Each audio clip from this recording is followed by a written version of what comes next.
Hello, my friends, and welcome. And finally, Blizzard is doing something about Arena. So there was that recent Blizzard blog post.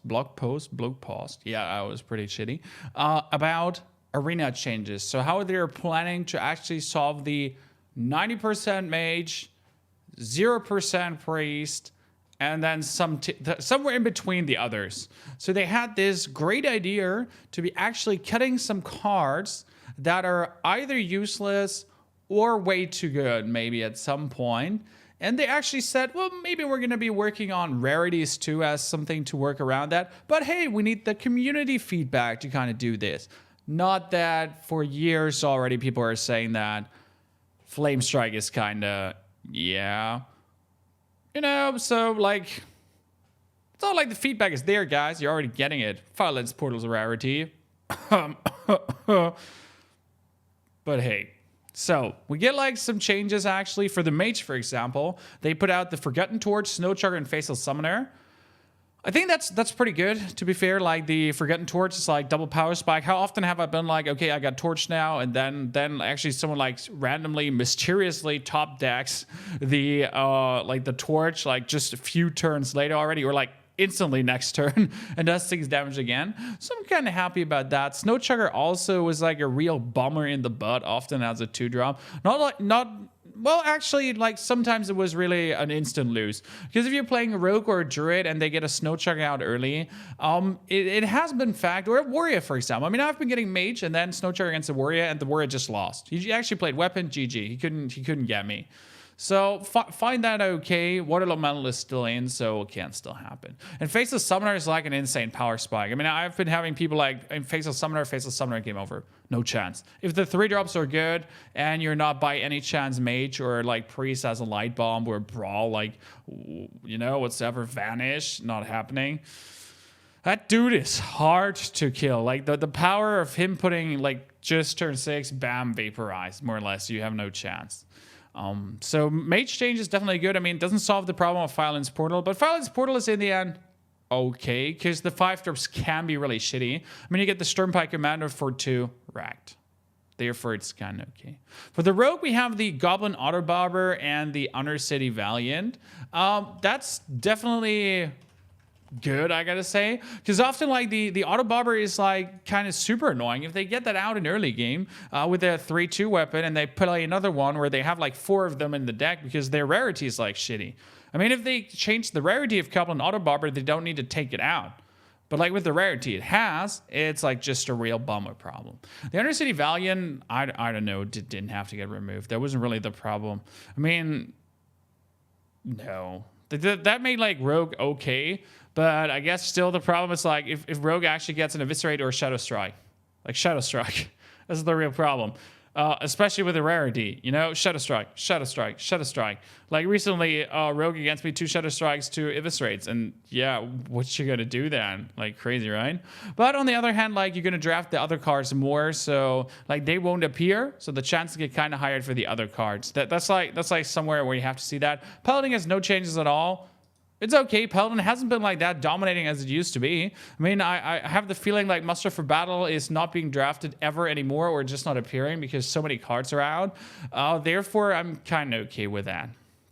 Then we came over to Shaman, which actually has some interesting changes. So Shaman is definitely going to be stronger because they take out Vitality Totem as a rare, so I'm never going to get that shitty thing again. Dust Devil, also really good. Totemic Might. Ancestral Healing. Junmao Shaman, which I actually loved. And Windspeaker. So Windspeaker is kind of sad because it used to be like some vanilla fun card that I sometimes pick, and then you can actually go for the 7/5 stealth, Wind Fury him, bomb, game win, 14 damage. Can happen.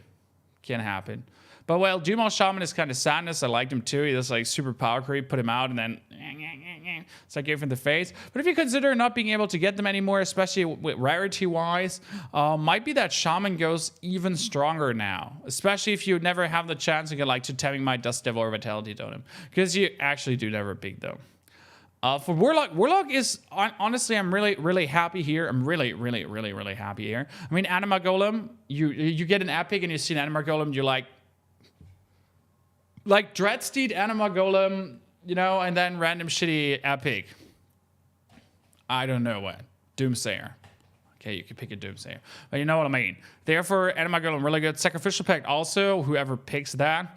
Curse of Reform, yeah, right. You never choose that. Then Sense Demons, which was actually like, when I see Sense Demons, I'm like, I've been picking that in Arena once or twice in a deck full of demons, and it was actually great. So partial sadness about that. Void Crusher, thank you. Even though he can be really funny, we have Reliquary Seeker. Yeah, I've been picking that as a 1-drop. It's possible, but I guess like you kind of want to have some other 1-drop often because it has no power itself. And then Succubus out. Okay, you're not going to go for Disco Lock in Arena, but still, it was a good minion. Had like decent downside. I mean, you have Life Tap for 3, but there's so many 3Ts out, so understandable. Warlock definitely feel like those changes can help, especially in the Epic regime, because if you get an Epic, and some Epics like really change the game, and you actually don't have the chance to get like shitty things like Anima Golem, that's great. Then for Druid, Savagery, I don't know. Like, I'm German, sorry. What can I do? Good. Poisonous Seeds, kind of sad. I mean, no one ever picks that, but sometimes it's like your last way out. I've been having Poisonous Seeds. Enemy had like 2 6-drops. I put down a, I played Poisonous Seeds, put down a 4-drop on turn 8, and turn around. So that kind of makes me sad to a certain point. So the Forest also, they're like funny options to do stuff with that card. Mark of Nature also. So there's like Poison Seed, Soul Force, Mark of Nature. Sad. True of Life, okay. And Astral Communion, okay. No one is ever going to pick them. They're not good. But I really like the Savagery out is fine. No one uses that. But then the 3 Poison Seed, Soul Force, Mark of Nature, they're extremely situational, but they're actually good cards that I always liked. Okay, obviously you would like to have, instead of a Mark of Nature, obviously, you want to have, instead of Mark of Nature, a Mark of Yasharash or Mark of the Wild, for example. So, yeah, kind of can understand that. Then we have Warrior. There's Western Commander out. Genius. Thank you. Bolster. Genius. Thank you. Charge. I like it. Sad. Axe Flinger, okay. Bouncing Blades, okay. Because Bouncing Blades was always like, okay, can be good when, but often you just don't have one single minion out, so rather get like another good epic card. Rampage and Ogre Warmaul. I mean, I hate Ogre Warmaul, so screw that card. And Rampage never works for me. Never. I tried and it never works. Axe Flinger is also okay, 2/5, no power. I'd rather get a 2/6 Tar in there.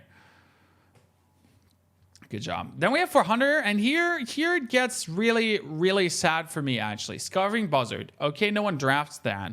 But if you would go crazy, let's say you get 3 Unleashed, maybe you're going to pick the 1 Starving Buzzard. Or the Cult Master, I know, but maybe the Starving Buzzard. Then Call Pad. Yes, I can understand that. Never picked. Even if I had a deck full of beasts. Timber Wolf.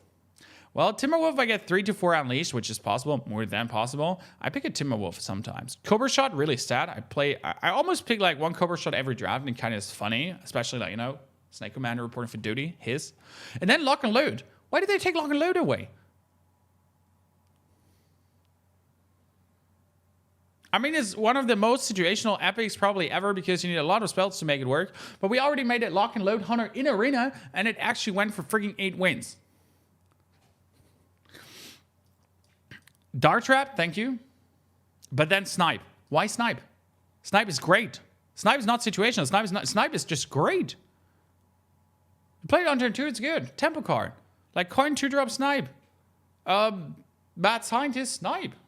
Snipe. Why?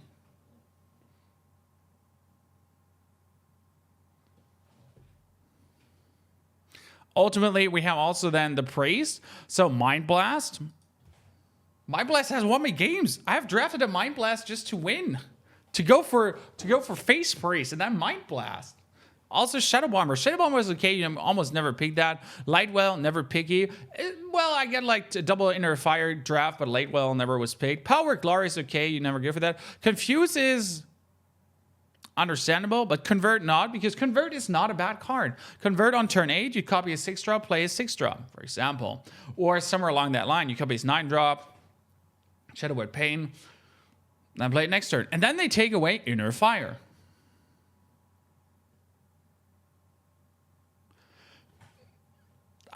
Why? Powered shield inner fire on the Northside Cleric. Powered shield on the Turtle. 2/7 for 4. 7/7. Power of the Wild. Inner fire. Why? The card is. It's situational, but it's so much fun. Inner fire has saved my ass so often. I have won games through just inner fire. Double hell someone inner fire. GG. Maybe that's like also the reason because priest is too strong with inner fire. I mean, they took our purify combos already away. And now they're taking our inner fire away. Those scummy scumbags. So I guess in total, if we wrap this all up, chat, this is like a good thing. A good step in the right direction. Especially it's like just something. Thank you, Blizzard.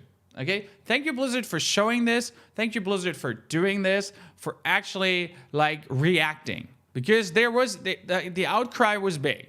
The outcry was big. Everyone is like, Blizzard, now, do. And they don't do anything. Finally, there's a message. Yes, we're doing something. Yes, we're getting shit done. Therefore, thank you, Blizzard. Still, you need to do more. But I guess this small indie developer, Blizzard, new on the market, they'll get it done like as soon as they maybe make it like break even point and they're not in the red numbers anymore. They're probably gonna get faster. But so far, I'm really happy. I mean, I hasn't been unhappy, but it's great to see that Blizzard actually reacts. You know that we kicked the sleeping bear probably now like enough in the guts. It finally started groaning and standing up.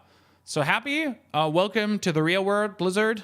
Now it's time to do some more, like every month, and balance some cards in standard too. Thank you, Blizzard. Tusker Totemic, right, chat?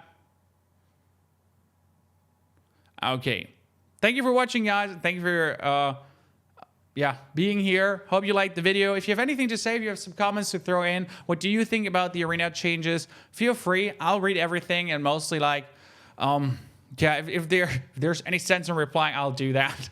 Have a wonderful, great day. Thanks also for watching variety content. We've been playing World of Warcraft, and a lot of people tuned in. That was pretty amazing. I'm going to be back on Sunday with Hearthstone again, live on Twitch. And there's going to be on Sunday, obviously, also videos. So have a wonderful, great weekend. Have some good time.